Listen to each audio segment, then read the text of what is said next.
grande, né? Não tem como não ficar claro. Assim que eu entrei e dei boa noite à senhora, estava bom. Não sei se a senhora mudou alguma coisa. Não, fica alternando vezes de trocar, eu às vezes um teste. Mas vai dar certo. Pronto, eu abri um pouco ali a janela, aí o eco dá uma diminuída, falar aqui um pouquinho mais baixo, eu acho que talvez descer. Bom, pessoal, então hoje a gente vai dar continuidade, né, ao estudo dos sistemas de abastecimento de água e hoje a gente vai focar, né, no elemento que se chama, né, que a gente conhece por estação de abastecimento de água. Então, é a nossa época. Né, a gente já viu a captação, a gente já viu a estação elevatória de água bruta e a gente já viu também a adução. Né, a gente já viu esses três componentes. Está faltando a gente ver a estação de tratamento, o reservatório e a rede de distribuição em si. Hoje a gente vai começar aqui a falar sobre a estação de abastecimento de água, né, que é a nossa ETA, quais são os componentes e quais são os processos que acontecem dentro da estação de tratamento de uma forma bem geral, para a gente avançar aí na nossa disciplina. Na outra vez a gente vai falar de reservatório, e aí na outra semana, eu acredito, como é feriado na terça, né, eu acredito que na quinta-feira eu volto a falar de estações de tratamento, a parte de dimensionamento mesmo dos setores. Eu ainda não decidi qual vai ser a ordem, mas a gente vai ainda ver isso aí, né, antes de entrar nas redes de distribuição em si, né, que é a nossa matéria agora da MP2, é o nosso foco maior. Então, saneamento básico, né, ele é apenas água e esgoto, a gente já viu que não, né, o saneamento básico, além de água e esgoto, ele também engloba atividades relacionadas à coleta de resíduos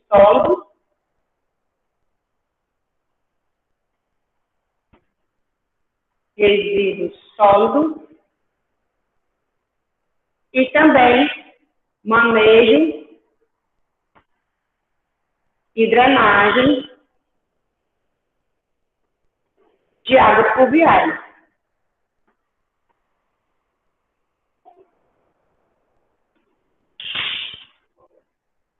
Eu vou só fazer uma coisa aqui.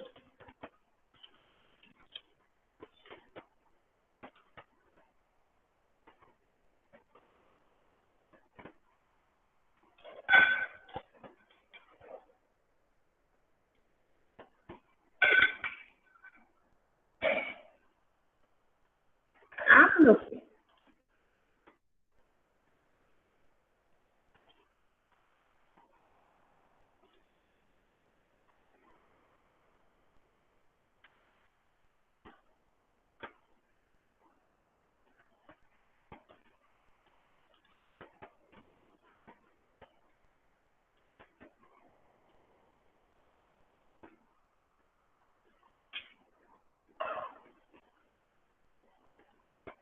Então, o que a gente tem, né? Qual é o nosso panorama, mais ou menos, da situação do saneamento básico aqui no Brasil? O que a gente sabe hoje é que 83,3% dos brasileiros, eles são atendidos com abastecimento de água tratada, e isso totaliza aí cerca de 45 milhões de brasileiros que não têm acesso a esse serviço que é a água tratada, né? Proveniente, inclusive, das estações de tratamento de água, que a gente vai já conversar aqui a respeito.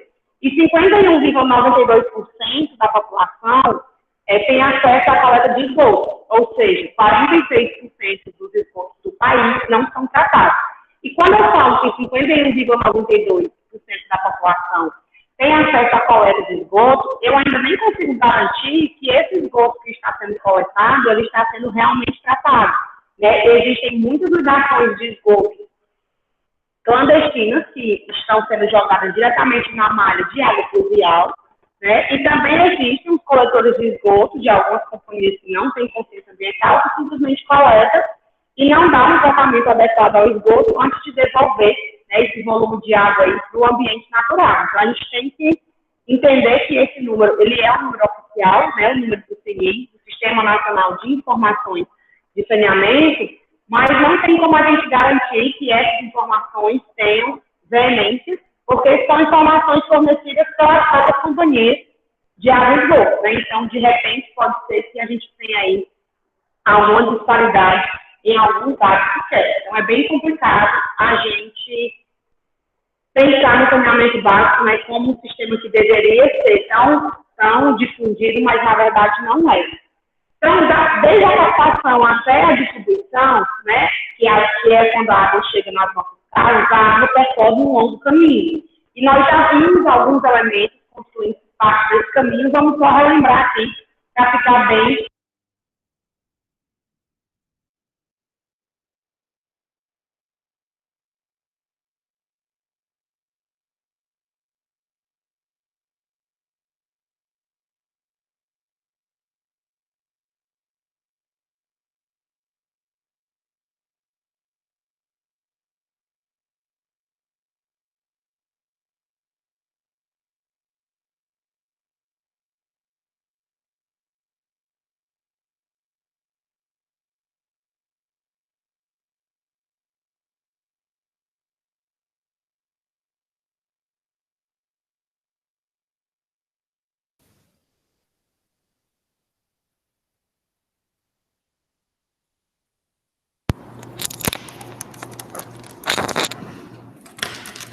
É todo corongado. Vocês me escutam melhor agora? Pronto. Alguém tem um áudio aí, só para poder eu ver se eu estou conseguindo ouvir vocês pelo fone. Por favor. Tá me ouvindo, professora? Do eco não tá mais. Esse Tá é ouvindo? o problema. Alô, tá me ouvindo? Fala aí de novo. A senhora tá me ouvindo? Eu não consigo escutar pelo fone.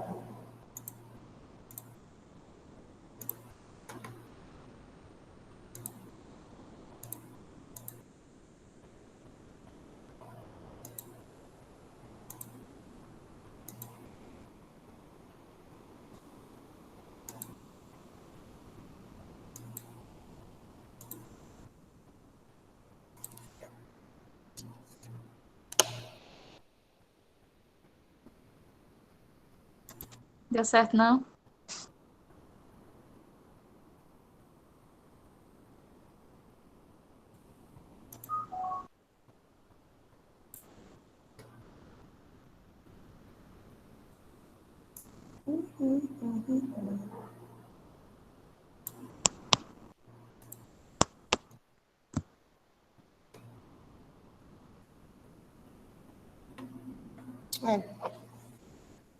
Triste ilusão. Difícil.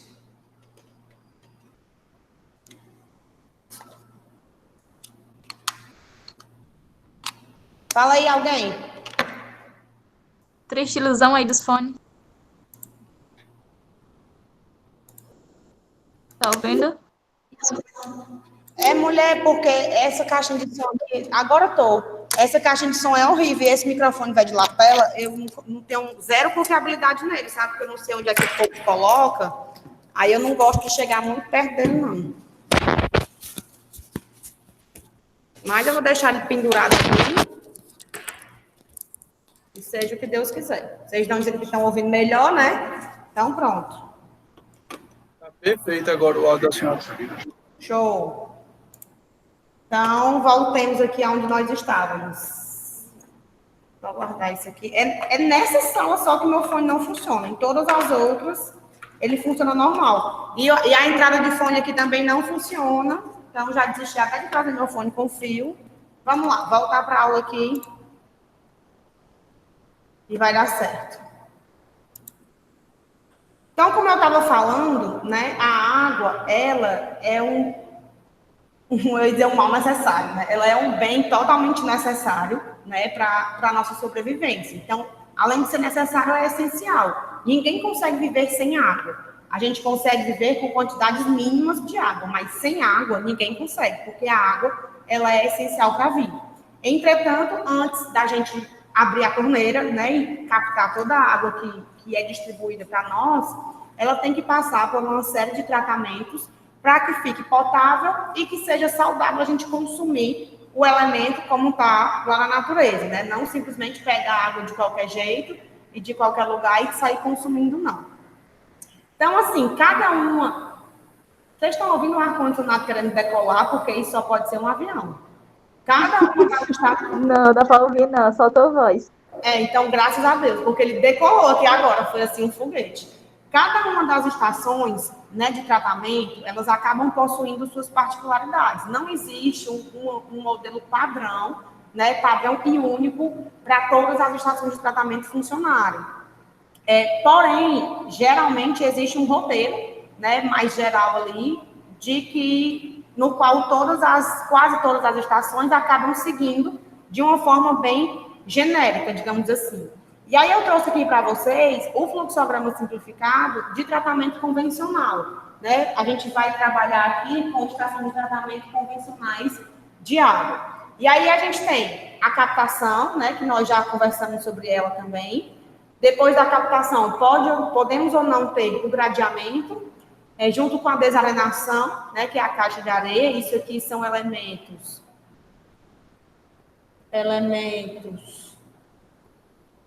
não obrigatórios, vou colocar como assim.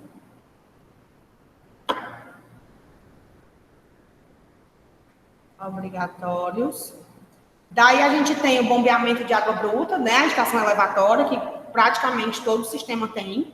E aí, depois da estação de elevação, né, a estação elevatória, a água ela cai dentro da estação de tratamento de água, que aqui está representada por esses 1, 2, 3, 4, 5 quadrinhos azuis aqui, tá? Dentro da estação de tratamento de água, existe uma série de etapas a ser seguidas. Primeiro tem a chegada, depois a água passa pelos floculadores, vai para os decantadores, indo até os filtros, fica no reservatório de contato e é onde recebe a desinfecção, que é a adição de cloro, cal e flúor, tá? Que é a desinfecção.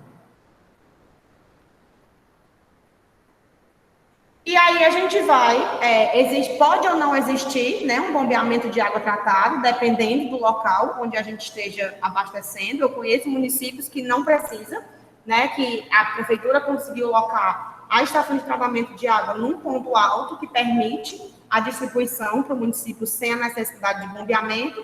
E não, às vezes a gente não consegue instalar essa estação de tratamento em um lugar mais alto e aí acaba precisando recorrer, né, a um bombeamento da água já tratada depois que saiu aí da estação de tratamento. E aí nós temos o reservatório, que é quem vai ser nossa segurança, né, antes de entrar na rede de distribuição. Então, hoje eu vou só recapitular as etapas que a gente já viu até agora e depois a gente vai detalhar, né, cada uma dessas etapas aí que acontecem dentro da estação de tratamento. Então, é um mundo inteiro ali só dentro da ETA, tá? É um caso à parte aí do sistema de abastecimento de água. As referências normativas, né, que a gente tem que prestar atenção para fazer o tratamento da água para um sistema de abastecimento, elas são a NBR 12211, essas normas elas são de 1992, já são normas até um pouco antigas, né, e já são bem consolidadas, então não muda muito a legislação, porque são os parâmetros de potabilidade de água, então não tem muito o que modificar, né, que é o estudo e a concepção de sistemas públicos de abastecimento de água.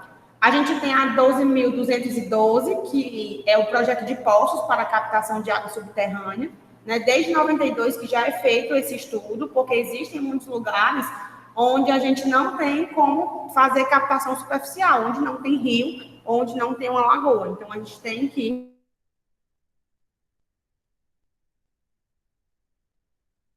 A 12.213, que é o projeto de captação de água de superfície, também para abastecimento público, né, captação superficial. A 12.214, projeto de sistema de bombeamento de água para abastecimento público. 12.215, projeto de adutoras de água para abastecimento público. E a 12.216 é a norma, né, de projeto de estação de tratamento de água para abastecimento público. Então, todos os padrões que eu vou comentar aqui, todos os padrões de potabilidade, padrões de tratamento, né, referências para tratamento, são baseadas nas normas, porque ninguém, não vou dizer ninguém, mas é muito raro a gente ter uma pessoa que queira construir uma estação de tratamento de água para si só, né? Então, ECAs são construídas para abastecimento público. Sistemas de abastecimento de água são para abastecer comunidades, municípios, bairros. Né? É muito difícil a gente fazer um sistema muito pequeno. Sistemas pequenos são condominiais ou então de irrigação rural. Né? Aqui a gente está focando mesmo num porte maior, que são sistemas de abastecimento público. E aí as normas vigentes são exatamente essas. Essa aqui é a capa, né, da 12.211, que é os estudos de concepção de sistemas públicos para abastecimento de água, e a 12.216, que é a norma do projeto de estação de tratamento de água para abastecimento público. Então, a gente tem que ter fazer uma série de observações que está nessa norma aqui para poder fazer o projeto da estação de tratamento em si. Né? Ela engloba, ela integra o sistema de abastecimento de água, mas ela sozinha precisa de um projeto só para ela também, porque são muitas etapas e muitas etapas distintas que acontecem ali dentro. Então, a gente tem que ter esse cuidado. Então, mais uma vez, só repassando aqui as etapas, a primeira delas é a captação, né, onde a gente tem um manancial ou corpo d'água. Corpo d'água. E aqui, a partir daqui, eu vou procurar um acesso para poder captar água, né, para succionar água. Depois, a gente tem a adução, né, que aí a adução tanto pode ser de água adulta como de água tratada. A terceira etapa é a coagulação, depois a floculação, depois a decantação, aí a filtração, a desinfecção e, por fim, chegando aí na reservação, né? Contando aqui já nas etapas do tratamento, né? A captação, a adução, chegando na coagulação, que é isso aqui, esse tubinho vermelho aqui, ele joga coagulante dentro da água, ela vai para o floculador, depois vai decantar, vai ser filtrada, vai passar pela desinfecção e vai ser reservada. Detalhe, o reservatório, ele pode existir, né? A gente pode ter um reservatório dentro da própria estação de tratamento, como eu posso ter apenas reservatórios fora da estação de tratamento. É muito comum a gente ver estação de tratamento com reservatórios próprios, que aí o volume de água tratado, às vezes, ele não é totalmente utilizado, ele não é totalmente distribuído. E aí eu consigo tratar a água e reservar, e à medida que o meu reservatório de distribuição vai baixando o nível, o próprio reservatório da estação de tratamento vai compensando. Então, depende muito de quem está construindo o sistema de tratamento, na verdade, né, de água. A gente tanto pode ter reservatório dentro da ECA, como pode ter uma ECA sem reservatório também, e ter apenas a tubulação que liga a água que sai dos filtros, né, e recebe a desinfecção, até diretamente os reservatórios de distribuição pela cidade. Então, não é um elemento obrigatório ter reservatório dentro da ECA, mas, em alguns casos, torna-se conveniente. Então, a primeira etapa, que é a captação, né? A gente já viu aqui, a gente já conversou bastante sobre a captação e sobre a seleção da fonte também, né? Que é um processo importante, muito importante, na verdade, na construção de um sistema de abastecimento. Então, a gente tem que procurar um manancial que possua uma vazão capaz de proporcionar, né, o abastecimento da comunidade, além também de ser de grande importância a localização da fonte, a topografia da região e a presença de possíveis focos de contaminação. Então, tudo isso tem que ser estudado antes que a gente escolha o local da captação que vai ser colocado, né, que vai ser definido como principal. Porque às vezes a gente encontra um manancial que seja um pouco mais longe, mas que a topografia do terreno é mais favorável, e aí eu vou ter menos perdas de carga, vou ter menos gastos com bombeamento. Então, tudo é questão mesmo de se estudar o local onde a gente está querendo instalar a nossa estação de tratamento e aí escolher a nossa captação. Então, a água, ela tem que passar por um sistema de grades, né, que se houver, né, muitos resíduos grandes, para impedir aí a entrada de elementos macroscópicos no sistema, né, tipo animais, folhas, pedra, sapato, né, pedaço de sofá, tudo que vocês possam imaginar que existe dentro do corpo d'água pode passar para dentro do sistema e isso não é tão bom, né? E aí existe, além desses sólidos grosseiros, né, existem também partículas mais finas, né, que estão suspensas ali na superfície da água, em estado coloidal ou como uma solução mesmo, né, dissolvidas na água, e por terem dimensões muito pequenas, né, por serem muito finas, não se depositam aí, dificultando, né, a remoção. Então, a gente tem que tratar esse tipo de água da maneira adequada.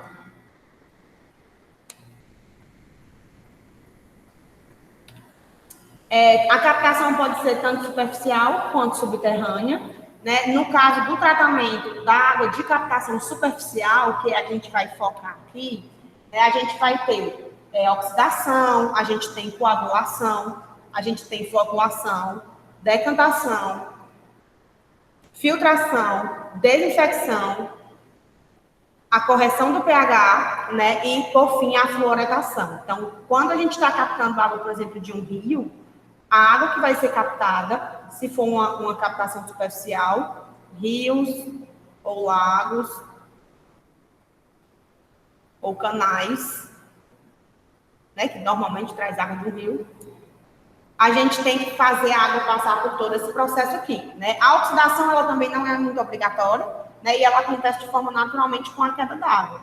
Mas a coagulação, a floculação, a decantação, a filtração, a desinfecção, a correção do pH e a fluoretação, elas são obrigatórias sim, né, porque está na norma, tá? A gente vai já falar sobre cada uma delas. E quando a captação for de água subterrânea, aí essa água que ela é captada através de poços profundos, na maioria das vezes ela não precisa ser tratada, certo? O que precisa é apenas fazer uma desinfecção com cloro. Então é muito comum. Minha unha quebrou, vocês devem ter percebido, eu não estou conseguindo tirar o pedaço, está me incomodando. É muito comum na saída de um poço, né, de um poço tubular, de um poço profundo, você ter lá o que eles chamam de clorador, né? Simplesmente eles colocam cloro na água que está sendo captada, porque não precisa, né? E o cloro ainda é colocado porque a água ela pode apresentar, né? Às vezes não apresenta turbidez, e se ela não apresenta turbidez, ou seja, se eu não tenho aquele sólido suspenso me deixando a minha água turva, eu não preciso, né, mais fazer um tratamento de floculação, de coagulação, floculação e decantação e filtração para eliminar esses sólidos suspensos na água, tá? Na maioria das vezes, nem sempre é assim.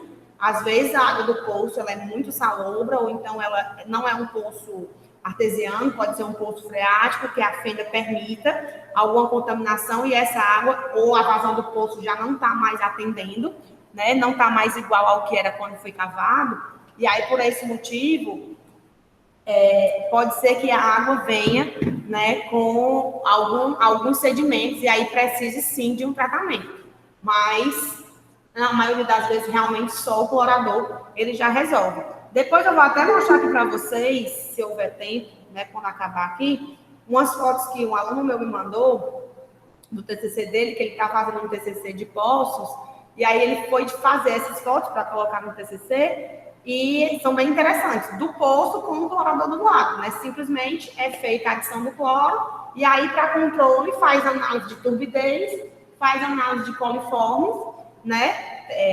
Termorreguladores, termotolerantes, e faz análise também de cloro residual, né? Para saber se não está sendo muito clorado, para poder, inclusive, são as informações que são alimentadas aí no CIMIC. Então, é bem interessante a captação subterrânea, que ela dá uma economizada no sistema como um todo. Depois que a água é captada, né, ela tem que ser aduzida, ela tem que ser transportada do manancial até o tratamento, né? E também, depois que ela é tratada, tem que ser feito o transporte aí, né, da água tratada até o sistema de distribuição. Então, normalmente, a gente utiliza bombas, né, utiliza estações elevatórias para fazer esse transporte, e a gente já viu todo o detalhe das aduções, né, da adução das adutoras anteriormente. Aqui foi mesmo só para dar uma relembrada que a adução ela é uma etapa super importante do sistema de abastecimento, por ser o meio que existe para a gente transportar tanto a água bruta do manancial até a estação de tratamento, quanto a água já tratada da estação até a entrada da rede de distribuição. Então, depois que a água sai lá do rio, né, passa pela adutora e cai dentro da estação de tratamento, aqui, quando chega na coagulação, a água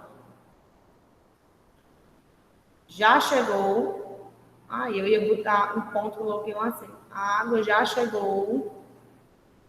Eu não sei por que está colocando esses tracinhos aqui. Na reta. Então, aqui é o primeiro passo, né? Quando a água vai entrar na reta, o que ela recebe? O que acontece? A coagulação. Então, existe também, né? Antes da coagulação, existem algumas estações de tratamento que utilizam o que a gente chama de pré-tratamento. O que é isso? No ato da captação, já é adicionado um pouco de cloro dentro da água. Tá? Não é uma etapa obrigatória, mas é uma etapa que já vai ajudando, já ajuda no tratamento da água. É até eficiente, mas não é obrigatório. Você pode deixar para acrescentar o cloro mesmo só na etapa convencional, digamos assim, que vai lá no meio. Normalmente, a gente utiliza esse pré-tratamento, essa pré-cloração, em águas que são muito turvas ou que estão com muita contaminação orgânica, né? Em mananciais que estão muito eutrofizados. Quando a gente tem muita concentração de algas e muita concentração de matéria orgânica, antes da água entrar na ETA, antes de receber o coagulante, a gente acaba colocando ali junto também umas pastilhinhas de cloro para poder dar um pré-tratamento e acaba que facilita um pouco aí, né? Aumenta aí a qualidade da água de forma mais rápida. Então, assim, nas águas que vão ser tratadas, existem muitas impurezas, tá? E essas impurezas, né, vulgo sujeira, são partículas microscópicas, a gente não consegue enxergar. Tanto a gente não consegue enxergar, quanto elas também não se sedimentam. Quando você pega areia e mistura com a água, né, se você pegar um copo, colocar assim 4 colheres de areia mesmo normal, essa do quintal, colocar aí e sacudir bastante, o copo ele vai ficar marrom. Aí você deixa lá ele quietinho, com o tempo você começa a ver que a parte mais grossa, que é a parte maior da areia, ela cai logo, ela vai para o fundo, ela decanta quase de imediato. Porém, como você agitou muito, vai ter a água, né, dependendo da areia que você pegou, a água não vai voltar a ficar da sua cor natural, se tiver muita argila, a água vai ficar marronzinha, né, ela não vai ficar mais transparente como estava, incolor como estava. E também, se você colocar esse copo contra a luz, você vai ver que existem ali muitas partículas em suspensão, né, pequenos sólidos que demoram muito a cair. E eles ficam lá, boiando, né, pairando ali no meio do copo d'água, curtindo ali o banho. Né? Então, para isso, para evitar que essas partículas muito pequenas que não se sedimentam, ou seja, elas não vão se depositar no fundo, né, só por causa da ação da gravidade, fique lá e passe adiante no tratamento, a gente acrescenta, né, coagulantes químicos. Os coagulantes químicos nada mais são do que elementos químicos, coagulantes químicos.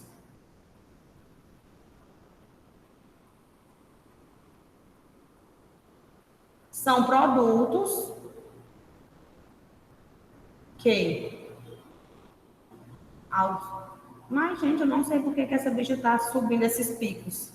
Ao serem acrescentados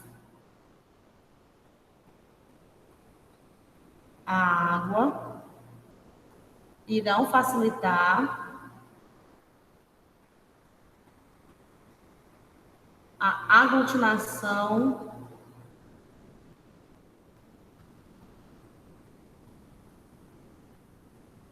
de pequenas partículas suspensas.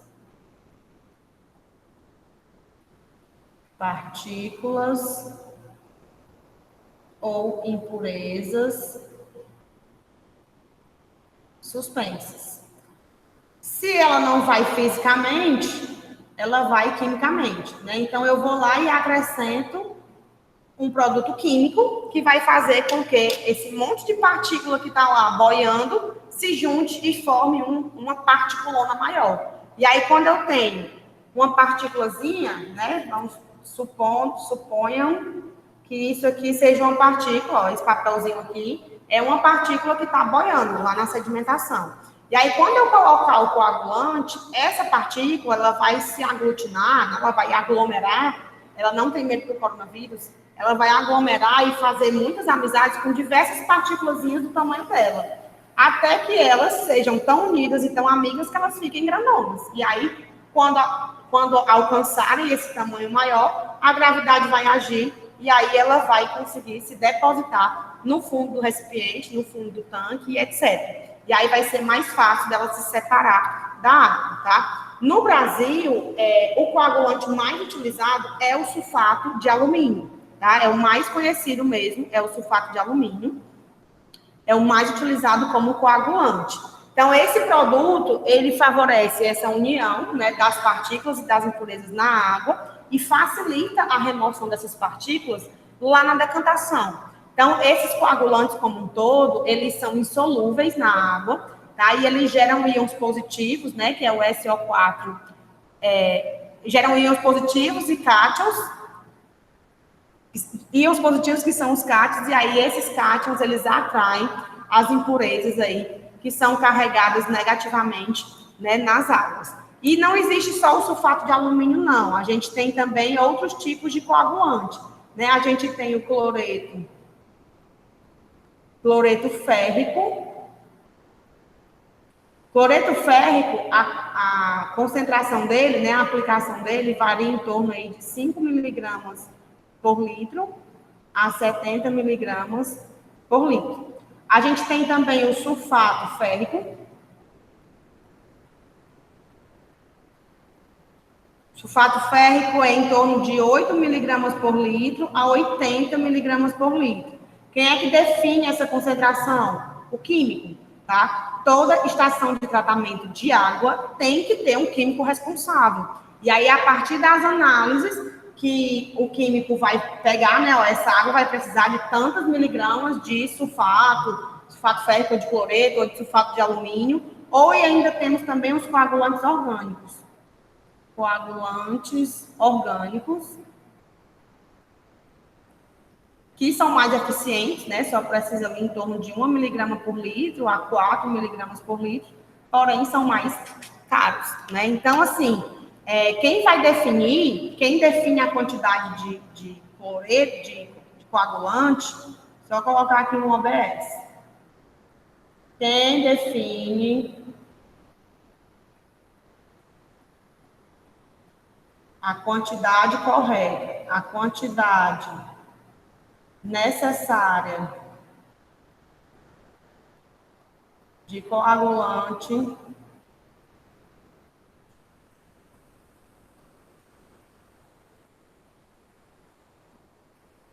é o químico responsável.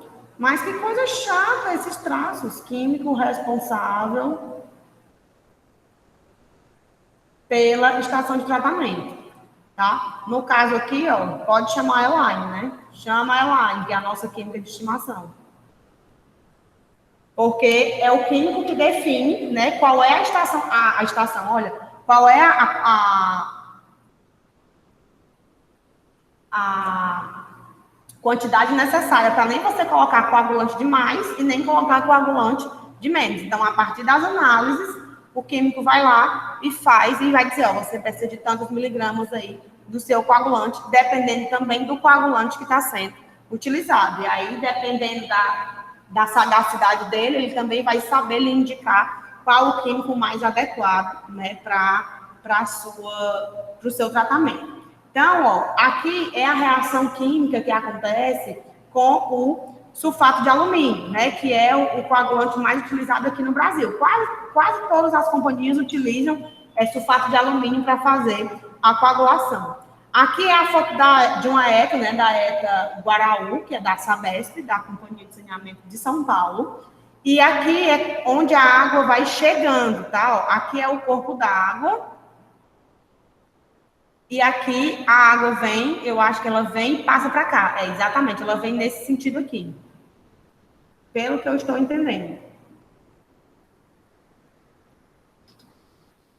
Ela vem nesse sentido aqui. E aí, que seja, o sentido, na verdade, não interessa. O que eu quero mostrar aqui para vocês são os aplicadores de coagulante. Né? Vocês estão vendo aqui esses caninhos. Isso aqui é a água que está chegando na estação de tratamento, recebendo o coagulante. Isso aqui são os aplicadores.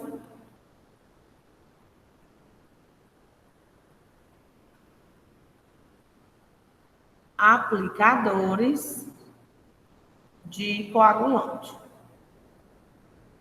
Então, aqui existe uma soluçãozinha que está cheia de sulfato de alumínio sendo depositado dentro da água. E aí a reação química que acontece é essa daqui. O sulfato de alumínio, ele reage com a água, né, gerando o sal, que agora eu me esqueci, hidróxido de alumínio, mais íons de oxigênios e íon sulfato, né? O íon sulfato, ele se separa do íon alumínio. Então, vira hidróxido de alumínio com sulfato mais hidrogênio livre. E aí, os cátions, né, os hidrogênios, eles vão se aglomerar, vão se ligar às impurezas, e aí vai fazer com que essas impurezas cresçam de tamanho, tá? Então, aqui o nome hidróxido de alumínio, né? E aí, o excesso de hidrogênio torna o meio mais ácido, né? Quanto mais hidrogênio no meio, menor é o pH, então mais ácido é o meio, e pode impedir a formação do hidróxido de alumínio também. Então, por isso, para evitar que o hidróxido de alumínio não deixe de ser produzido, o coagulante que é adicionado na água, ele também possui, né, algum composto que aumente o pH do meio. Que aí são hidróxidos de cálcio, né, ou hidróxido de sódio, ou um sal de caráter básico, como carbonato de sódio, né, que também é conhecido como barrilha. Então, assim, se o meio ficar ácido, o hidróxido de alumínio ele não vai se formar. Então, eu tenho que adicionar, junto com o coagulante, algum neutralizador de pH. Quem neutraliza o ácido é a base, né? Então, eu coloco ali um sal básico, para poder neutralizar o ambiente. Então, as partículas que estão poluindo a água, elas vão se desestabilizar, tá? E sofrem uma aglutinação, né? Elas vão sair colando uma na outra, e quando elas saem colando, facilita a sua deposição, né? Elas vão se depositar melhor, ou então facilita também que elas se aglomerem em flóculos. Esses flóculos, eles nada mais são do que um conjunto de várias partículas, né, de várias impurezas aglomeradas. Então, a coagulação, ela é um processo puramente químico, utilizado para desestabilizar partículas coloidais, que a gente às vezes consegue visualizar e às vezes não, e acaba sendo super necessário que a gente aplique para poder garantir que essa remoção ela vai ser feita, né, antes da água seguir aí adiante dentro do tratamento. Eu vou precisar ligar isso aqui na tomada, rapidinho.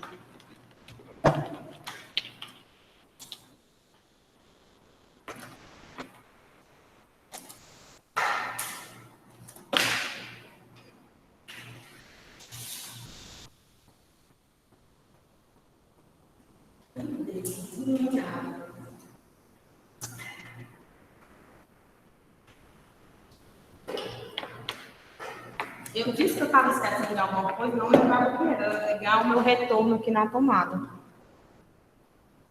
Porque ele não aguenta, a bateria dele é bem fuleira. Pronto. Depois que a água recebe o coagulante, né, ela está chegando lá na estação de tratamento, e aí ela recebeu lá o sulfato de alumínio, ou o coagulante orgânico, ou o sulfato férrico, ou o cloreto férrico. Aí, ela passa para a próxima etapa, que é a floculação, né? Aqui é a quarta etapa do sistema, mas é a segunda etapa dentro da estação de tratamento. Então, na floculação, a floculação, ela existe para quê? Para condicionar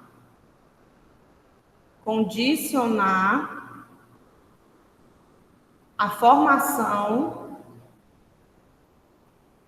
dos flóculos. Ou seja, através de uma agitação, tá? Essa agitação, ela normalmente é mecânica, ou então do próprio caminho mesmo, da própria trajetória, por cerca de 30 segundos, se for agitação mecânica, né? O floculador, né? A floculação, ela vai aumentar a dispersão do coagulante. É como se eu quisesse pingar uma coisa dentro de um copo. Você pega um copo, pronto, um exemplo melhor. Você vai tomar um café. Né? Existem pessoas que gostam de estragar o café e colocam açúcar no café, né? Ou colocam adoçante no café. E aí você pega lá a sua xícara de café, pinga o seu adoçante. Te amo, Paula. Eu odeio café doce, cara, eu odeio. O café foi feito para ser tomado amargo, né? Amargo e quente. Eu tenho uma amiga que ela deixa o café esfriar tanto, que me dá assim gastura. Quando eu vejo ela tomando aquele café que já deve estar assim gelado, me dá uma gastura. Mas bom, você coloca o açúcar dentro do café, ou o leite em pó, né? Ou o que quer que seja. E aí você não bebe de uma vez, você vai primeiro mexer. Por quê? Porque você vai misturar para acelerar a mistura, né? Você aumenta a dispersão do coagulante, ou seja, você aumenta a dispersão do açúcar, ou do adoçante, ou do leite em pó, ou do que quer que seja que você tenha acrescentado dentro do café, ou do suco, etc. A mesma coisa é a floculação. Eu estou colocando coagulante e aí eu preciso mexer a minha mistura para que o coagulante ele se espalhe mais rápido. Então, quando o coagulante ele se espalha mais rápido, né? Ele se espalha, aí eu consigo garantir que todas as partículas que estão naquele baldão de água, né? Que está entrando ali na minha estação de tratamento, vai receber a ação do elemento químico. E aí, depois que eu faço essa agitação mais forte, o sistema ele pode ser agitado, né, mais lentamente. E aí, nessa agitação lenta, é que as partículas elas vão entrar em contato e vão se aglutinar para formar os flóculos, tá? Então, nessa etapa, na floculação, a água ela é submetida a uma agitação mecânica para que as impurezas formem esses flóculos maiores e mais pesados. E a partir desses flóculos maiores e mais pesados, a gravidade vai poder agir e vai baixar essas impurezas até a sedimentação. Então, a gente tem as partículas que sofrem a ação do coagulante, elas já vêm lá com o elemento químico, e aí, por conta da agitação forte, né? Aqui é a agitação forte. Agitação forte. Elas vão se chocar, e aí, depois, eu vou ter aqui uma agitação lenta, que vai permitir a agregação, né, ou a aglutinação dessas partículas. Nem sempre todas as estações de tratamento têm, né, todas as pessoas que estão construindo ETAs, todas as companhias têm condições de colocar um agitador mecânico. Aí o que é que se faz? Coloca o coagulante dentro da água e aí submete a água a um processo de queda d'água. Quando eu coloco uma queda d'água, eu crio ali um ressalto hidráulico, né, que é uma zona de turbulência, e aí o próprio ressalto ele se responsabiliza, né, por misturar, por fazer essa agitação forte. E aí depois que eu crio essa queda d'água, né, formando esse ressalto para acentuar essa mistura, aí eu coloco a água, né, num floculador longo que vai permitir a agitação de forma lenta e essas partículas elas vão se agregar da mesma forma. Então, tanto eu posso colocar um agitador mecânico, que ele fica lá movido a energia, como eu posso simplesmente colocar um agitador de uma forma mais do formato do sistema, né? Uma forma mais humilde. Então, a gente tem o tratamento físico, né? Que é o transporte, e a gente tem a instabilidade do coloide, né? Que é a solução coloidal, que é onde a gente vai ter a coagulação, né? E essas partículas elas vão se aglutinar e formar aí essa particulona com dimensões elevadas que vão permitir a decantação mais na frente. Aí eu trouxe aqui algumas fotos, né, para vocês verem os exemplos de floculadores que a gente pode colocar numa estação de tratamento. A minha garrafa caiu mais cedo, eu achava que ela não tinha quebrado, mas me enganei. Então, assim, os processos de floculação, né? A gente tem floculador hidráulico de fluxo horizontal. Esse floculador hidráulico que eu falo é esse que eu acabei de citar, que é a nossa alternativa mais humilde, digamos assim. Eu vou construir o meu floculador e ele vai fazer parte da estrutura da minha estação de tratamento. Ele não é uma máquina, ele não é um mecanismo, ele é da própria estrutura da estação. Aí a gente tem esses floculadores também de fluxo vertical, né? Tanto eu vou ter a agitação acontecendo horizontalmente, como eu posso ter a agitação acontecendo verticalmente. E a gente tem dispositivos mecânicos, né? Que são os agitadores. Aqui é um agitador mecânico, né? Utilizado em floculação, que você coloca ele em cima do tubo e ele começa a movimentar lá as pás, tá? Vamos aqui ver como é que isso acontece. Aqui eu trouxe para vocês os exemplos dos floculadores hidráulicos. Floculadores. Minha letra de forma, ela não é feia normal não, viu? Hidráulicos. E aí a gente tem de fluxo vertical e de fluxo horizontal. No fluxo vertical, o que é que acontece? A água vem aqui, bem aqui eu aplico o coagulante. Né? E aí, ó, quando eu faço essa queda d'água aqui, isso aqui é a minha agitação rápida. A água, caiu de uma vez. E aí ela vai ficar subindo naturalmente pelo fluxo. Aqui é porque vocês não estão vendo, né? Mas aqui ela tem uma velocidade, aqui ela já tem a metade da velocidade. Né? E aí ela vai alternando aqui, ó. A água vai fazendo isso aqui. Passando de uma câmara para outra, através da agitação lenta. Por quê? Porque esse aqui, o nível vai subindo, né? A água cai aqui, aí vai caindo mais água, o nível vai subindo, subindo, subindo, até que ele cai aqui, aí vai subindo, subindo, subindo, e aí chega um momento que esse processo ele fica super lento. Aí bem aqui, a gente tem, né, um vertedorzinho, são vertedores afogados, na verdade, e a saída aqui do coagulante. Ó, tem que ter um declive, e aqui é ele na vida real. Ó, é uma série de paredinhas, que você vendo de cima parece um monte de caixinhas, mas elas são interligadas por baixo. Né? Eu tenho aqui as chincanas, né, que é o que a gente chama. As chincanas superiores e as inferiores. E aí a água é um labirinto vertical. Do jeito que eu tenho isso vertical, eu também posso ter isso da forma horizontal. Né? Aqui é visto em corte, essa aqui está sendo vista em planta. Então, aqui eu tenho o coagulante sendo adicionado aqui também.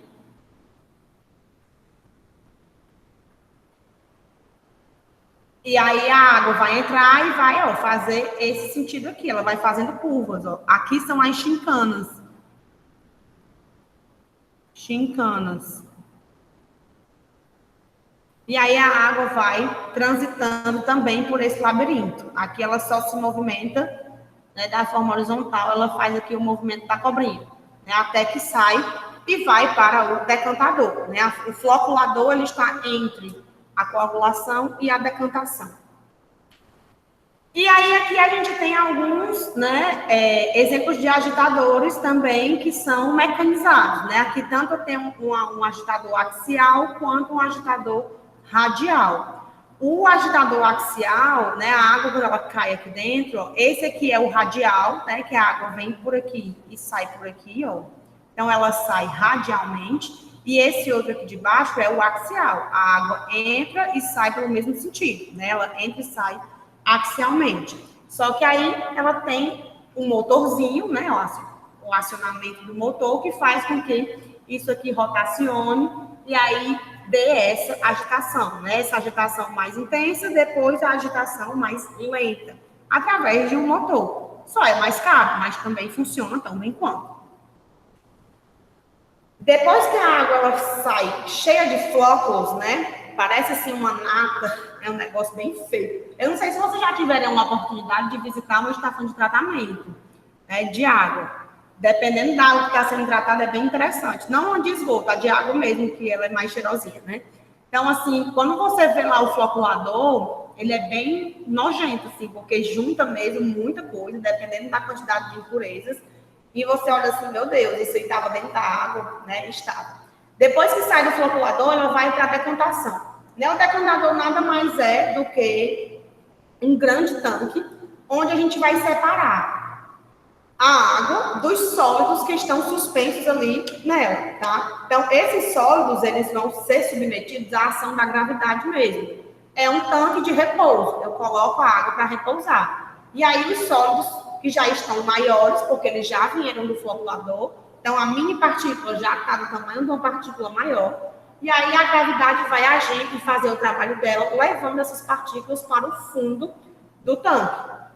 Então, nada mais é do que isso, é um tanque de repouso. A água vai decantar, as impurezas vão decantar e vão se depositar no fundo do tanque para poder a gente fazer, né, a retirada desses sólidos. Então, eles se sedimentam no fundo do decantador e ele vira uma espécie de lodo, né, porque é muita impureza ali, cheia de coagulante, com elementos químicos e tudo.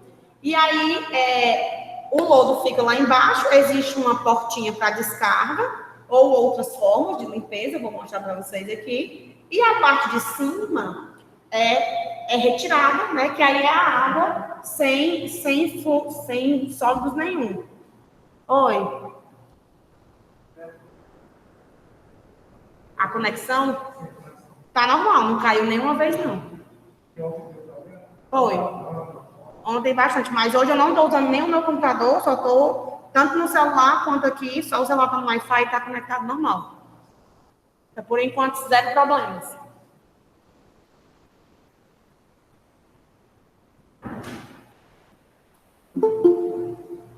Me perdi aqui, onde é que eu estava?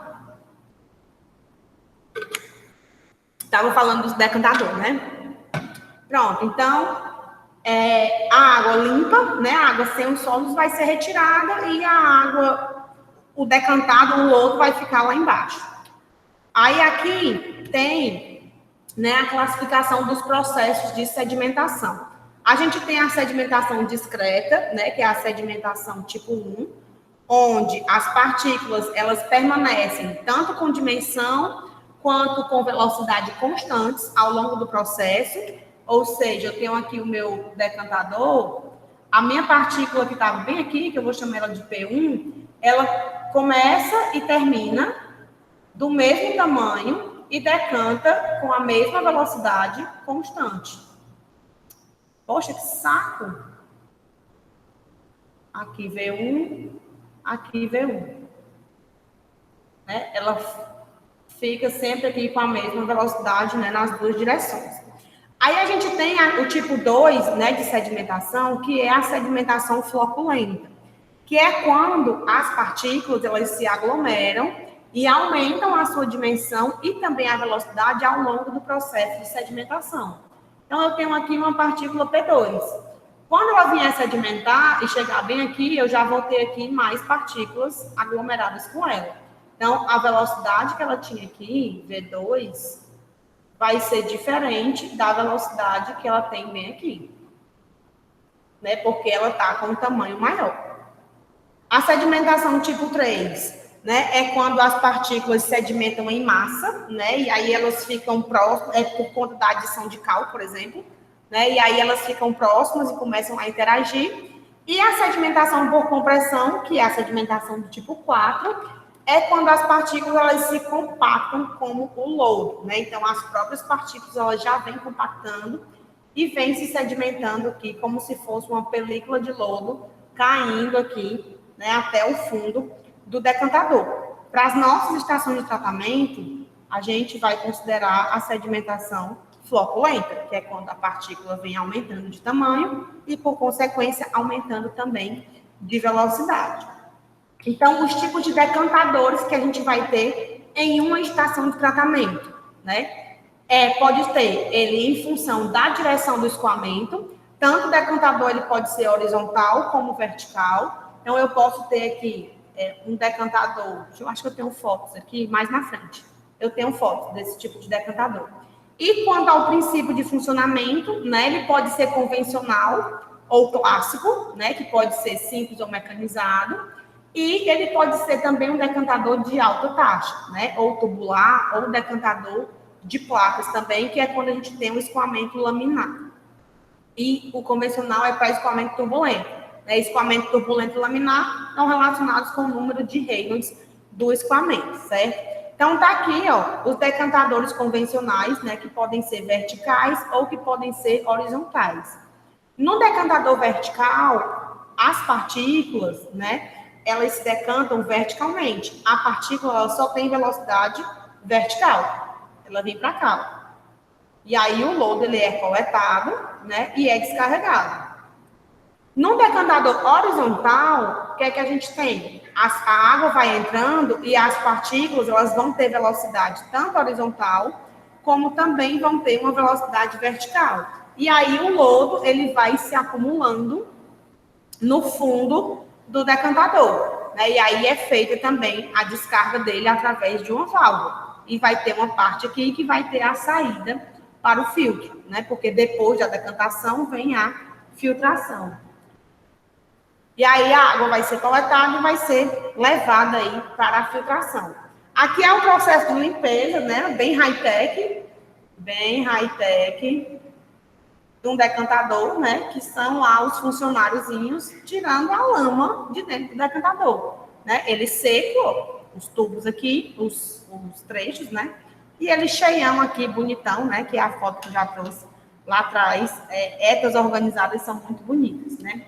Então, no decantador convencional, né? Que são os decantadores não mecanizados, eles usam a remoção hidrostática, né, e não deve ser inferior a 1,5 m, né, essa pressão aí de remoção hidrostática. Então, a altura dele tem que ser pelo menos de 1,5 m, por conta da pressão hidrostática sobre a partícula.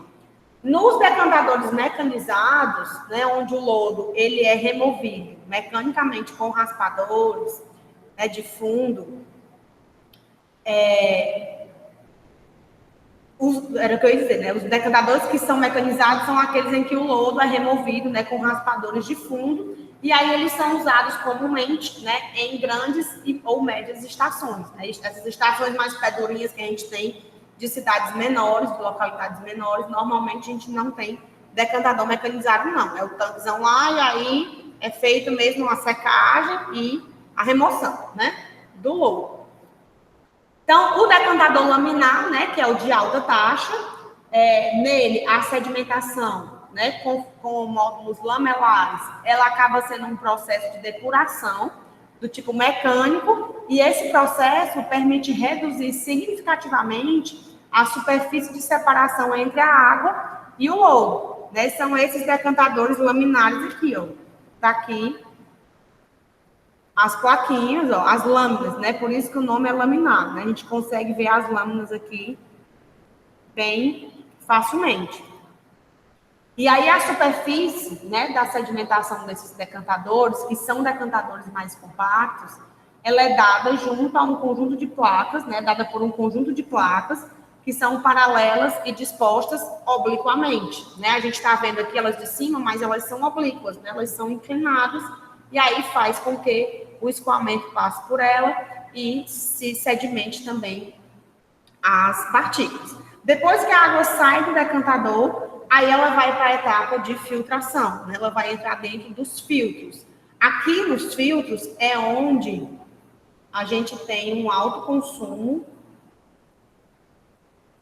onde temos consumo de água tratada significativo. Por quê? É aquela nossa vazãozinha de consumo da ETA. Vocês lembram aquele percentual que a gente calcula, né, quando está calculando as vazões? Esse percentual ele é decorrente do consumo da água tratada na etapa da filtração, tá bom? Então, a água que depois de decantada, o que acontece? O lodo fica lá embaixo e a água que está em cima, né, acima dele, ela está livre do sólido suspenso. Então, ela é redirecionada para os filtros. Então, ela sai do decantador e ela é encaminhada para as unidades filtrantes, onde vai ser executado, né, efetuado o processo de filtração. Então, basicamente, é como aquele filtrinho de barro que a gente tinha na cozinha, né, na década de 90. São velas, só que de grandes dimensões, e a água vai passar através dos filtros para poder ficar e perder aí as impurezas. Esses filtros, eles são formados por camadas de areia grossa, areia fina, cascalho, pedregulho e também carvão. E aí, essa composição, ela é capaz de reter, né, os flocos que passam sem se decantar e também outras impurezas. Então, a gente faz a decantação, mas às vezes pode ser que uma ou outra impureza consiga passar pelo decantador, né? Às vezes, inclusive, porque acontece muito da ETA da população crescer e a ETA perder a capacidade de tratamento necessária. E aí a água fica menos tempo no decantador, acaba saindo água com mais impureza. E aí, essas impurezas elas vão ser todas retidas lá na filtração. E às vezes a água ela é tão eutrofizada, né, que a decantação não dá conta mesmo. Não dá tempo de decantar. É muito colóide, é muita suspensão, muita partícula de suspensão que acaba saindo mesmo apenas na filtração. Então, por que decantar, né, se a gente ainda vai filtrar? Porque o filtro ele é uma etapa mais cara, ele tem consumo de água. A gente tem que lavar os filtros, tá? Não dá, o filtro ele não é eterno. Eu não sei se vocês lembram, na casa de vocês aí na década de 90, né, quem pegou essa fase, a vela do filtro ela tem que ser trocada. Por quê? Porque ela fica suja, né, de tanta impureza que tem ali dentro, a gente tem que fazer a troca da vela. Aqui na estação de tratamento, não tem como eu pegar um filtro e substituir. Então, eu tenho que fazer a higienização desse filtro. É muito complicado ser feito isso sem, né, o consumo de água. Então, quanto menos impurezas passarem até a filtração, melhor. Então, a água clarificada, né, ela é coletada através de canaletas, né, na superfície da lâmina d'água, ou seja, lá na superfície do decantador, na parte mais superior mesmo, né, para poder pegar o mínimo de água com partículas suspensas possíveis. E aí ela é distribuída para o sistema de filtração. Enquanto o lodo do fundo, né, lá do decantador, ele é conduzido para os tanques de depuração, que é quando ele vai ser exposto ao sol para poder ele secar e aí ele vai receber o descarte correto, né, depois de depurado. Os filtros que são formados, né, por cascalho, areia e antracito, que é um tipo de carvão mineral, eles retêm aí as partículas que restaram da fase de decantação. Então, é muito válido também, é super válido a gente destacar, né, que a própria filtração em si, ela representa uma barreira sanitária no processo de tratamento, porque é nela também que se inicia, né, a remoção dos micro-organismos patogênicos. Alguns micro-organismos patogênicos, eles não conseguem passar dos filtros. Então, aqui a gente já começa a retirada desses elementos, né, da água aí que vai ser distribuída para a população como um todo. Então, assim, para a gente dimensionar o filtro, né, uma das etapas que a gente tem que ter muito cuidado para fazer esse dimensionamento. A gente primeiro precisa determinar qual vai ser o meio filtrante, ou seja, qual é a granulometria dos materiais e a quantidade de camadas, né? E também se a taxa de filtração ela vai ser constante ou não, né? A taxa de filtração é a quantidade de água que a gente filtra ali por metro cúbico de água, né? Então, essa taxa de filtração ela é dada pela espessura do material do meio filtrante. Então, se for uma camada simples de areia, né, com o diâmetro da areia de 0,5 milímetros, né, isso aqui é a granulometria do grão.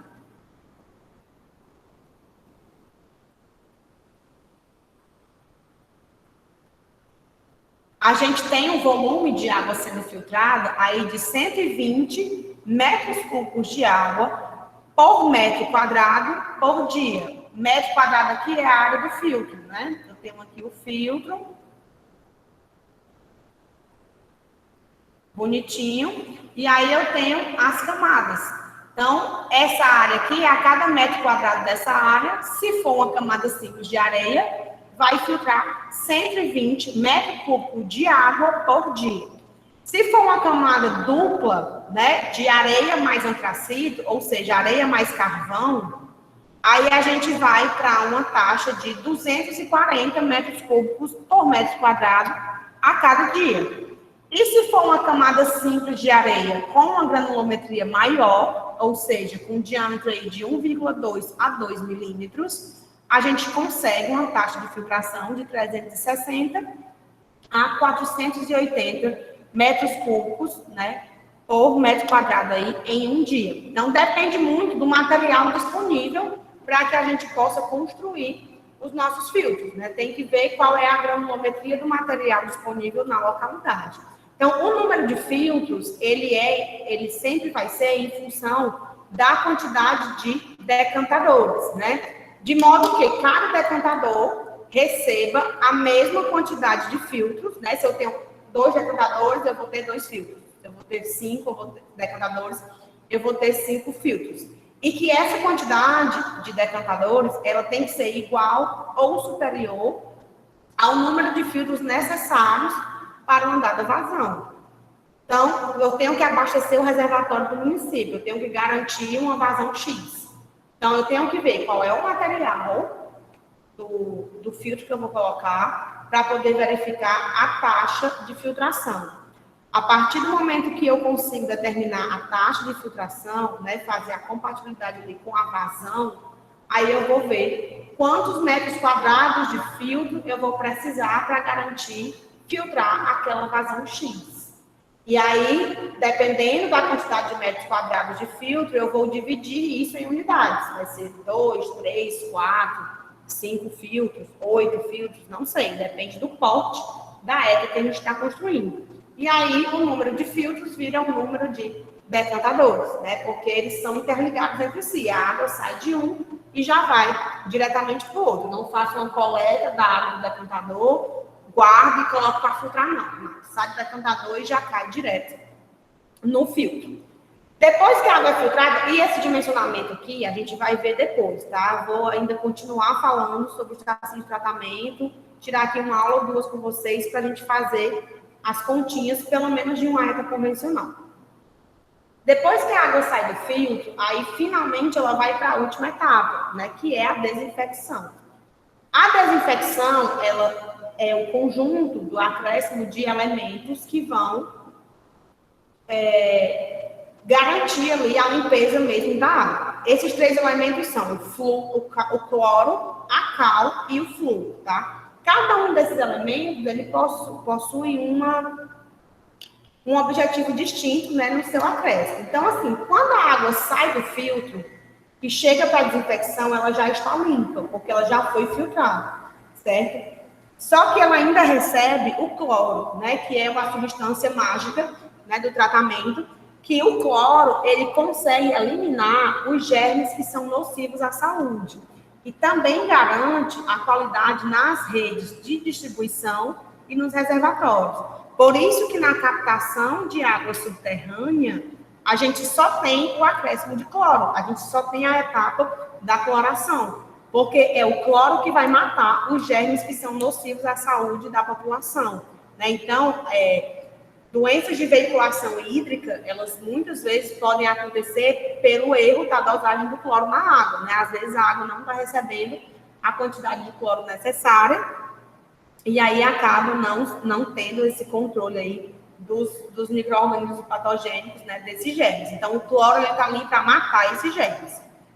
Só que as canalizações, né, elas são feitas de aço, elas são feitas de ferro fundido, elas são feitas de tubo de PVC. E aí, a água pode afetar essa canalização de alguma forma, para proteger as redes, né, para proteger a tubulação, tanto da rede quanto das casas, contra corrosão e contra a incrustação. A água, ela recebe uma dosagem de cal para corrigir o pH. Então, o cloro, ele mata os germes, e a cal, ela corrige o pH da água, tá? Que ele pode estar levemente ácido. E aí eu coloco o cal para poder corrigir o pH. E por fim, né, existe a adição de flúor, né? Por que que a água tem que ser fluoretada? Aqui é para impedir cáries na população. Simplesmente. Por quê, né? Isso é uma determinação do Ministério da Saúde, tá? nada mais, é uma portaria do Ministério da Saúde, eu não lembro qual é o número dessa portaria, que determina que toda a água distribuída, né, para abastecimento público deve conter uma dosagem de composto de flúor, que na verdade é o ácido fluorsilícico, né? O ácido fluorsilícico, ele reduz a incidência da cárie dentária, principalmente no período de formação dos dentes, né, que vai desde a gestação até a idade dos 15 anos. E aí, quando a gente vai utilizar água para escovar os dentes, ela já tem ali naturalmente o flúor. Eu não sei se alguns de vocês são bem mais novos do que eu, né, mas eu, quando era criança, eu lembro demais, eu fazia alfabetização, hoje o infantil 5, né, mas na época era alfabetização, não, hoje o primeiro ano, perdão, na época era alfabetização. Eu estudava no colégio do estado, e aí acho que era uma vez por mês, ou era uma vez a cada 3 meses, eu não lembro, né? Eu tinha 6 anos. Mas tinha a campanha do flúor. Então, a gente ia com a área externa da escola, e aí o governo mandava o flúor, e as professoras davam para a gente no copinho que a gente tinha que bocejar o flúor, né? Que era exatamente... Ainda peguei essa época, viu? Pronto, que é exatamente uma campanha, né, estadual, que, na verdade, eu não sei se era estadual ou se era nacional. Na verdade, nunca me informei sobre isso. Eu só sei que eu detestava, né? Eu achava horrível. Que era para prevenir as cáries na população, na população carcerária, né? Na população escolar infantil, né? E aí, depois disso, juntamente com isso, foram tomadas medidas e uma delas foi a adição do flúor na água. É igual o iodo no sal, né? Qual é uma coisa que todo mundo come? Sal. Não tem como. Sal todo mundo come. E aí, o sal que é vendido no mercantil, pela legislação brasileira, obrigatoriamente, ele tem que ter lá na embalagem, sal iodado, porque é adicionado pequenas quantidades de iodo, que é um composto super importante para a nossa tireoide, e não tem como a gente consumir iodo que não seja pela alimentação. Não tem nenhum alimento que seja rico em iodo. Aí o que é que se faz? Adiciona isso no sal, que é o alimento mais barato e mais acessível que todo mundo tem, né? Então, por isso que o consumo de sal ele é importante, não pelo sódio em si, né? Não pelo cloreto de sódio em si, mas muito mais pelo iodo que está contido ali dentro dele, né? São essas pequenas artimanhas aí que são feitas para garantir minimamente um pouco de acesso à saúde. Então, a questão do flúor é mais por isso mesmo, porque as pessoas escovam os dentes com a água tratada. E aí, naquela água, já vai conter flúor, e esse flúor, tanto sendo na escovação quanto no consumo, ele vai ajudar a prevenir a cárie dentária, né? E isso é super importante, porque quando você, principalmente a população com menos acesso, porque dentista é um serviço essencial, mas é um serviço que não é barato, né? Não é caríssimo, não é um preço de cirurgias estéticas, exceto esses dentistas aí que estão mudando a cara do povo. Mas dentista que cura de dentes mesmo, né? Dentistas raízes, não é um serviço tão acessível assim. E os postos de saúde provêm ali, detêm 1 ou 2 dentistas para uma demanda gigantesca.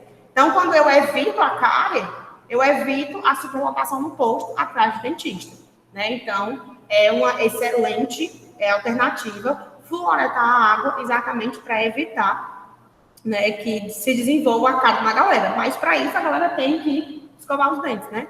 Aí uma coisa está diretamente relacionada à outra. E aí, por fim, né, a água ela vai ser reservada, né?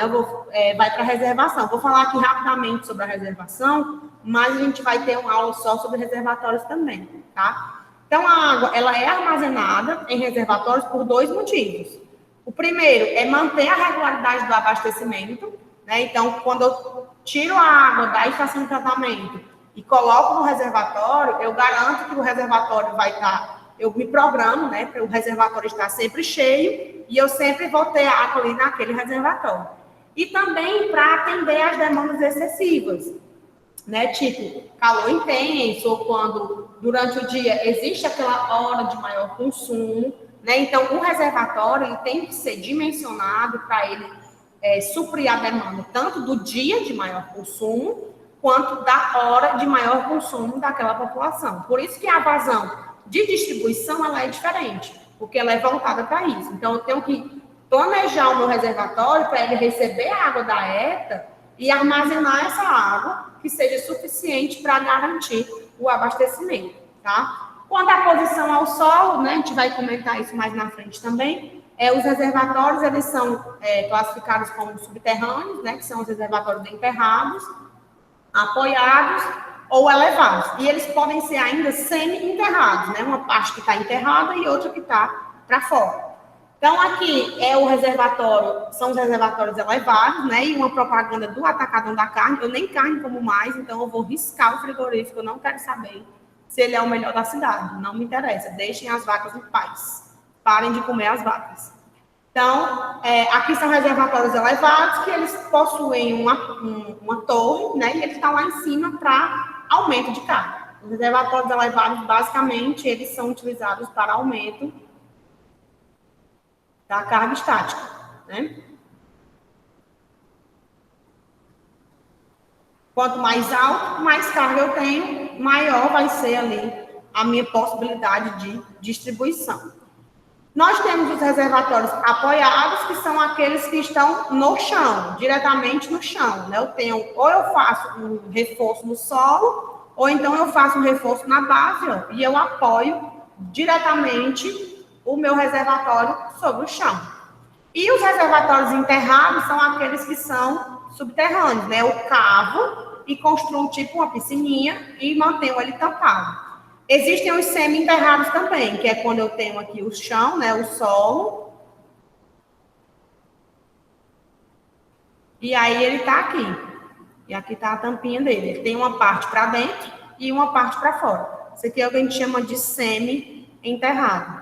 Que eu acabei nem colocando aqui. Tá? A gente tem esses quatro tipos de reservatório, né? Que vai depender do quê? Vai depender de onde a gente vai construir. Às vezes o solo ele é suficiente e é tipo aqui, ó, ele está num local super alto, você consegue ver a cidade quase toda. Então não preciso elevar ainda mais. Às vezes a cidade é mais plana, então eu tenho que elevar o meu reservatório. Essa foto aqui da direita, a gente também consegue ver o município, ó, lá embaixo. Então, o reservatório ele já está num ponto bem alto, eu consigo garantir, né, a distribuição. E no caso do apoiado ou enterrado, vai depender do tipo de solo. Às vezes o solo ele não é muito estável, e aí, para não gastar com reforço do solo, né, para fazer uma fundação sólida, eu acabo cavando, porque aí o próprio empuxo, ele acaba dando uma estabilidade maior para o reservatório. Né? Isso aí é mecânica dos solos, cabe ao analista que vai colocar ali o reservatório, pensar nisso, né, e escolher a melhor forma de se colocar. Aqui são algumas referências que eu utilizei para fazer essa aula, tá? E era isso que eu tinha para falar para vocês hoje a respeito de estações de tratamento de água. Eu vou fazer a chamada. Eu ainda estou aqui perplexa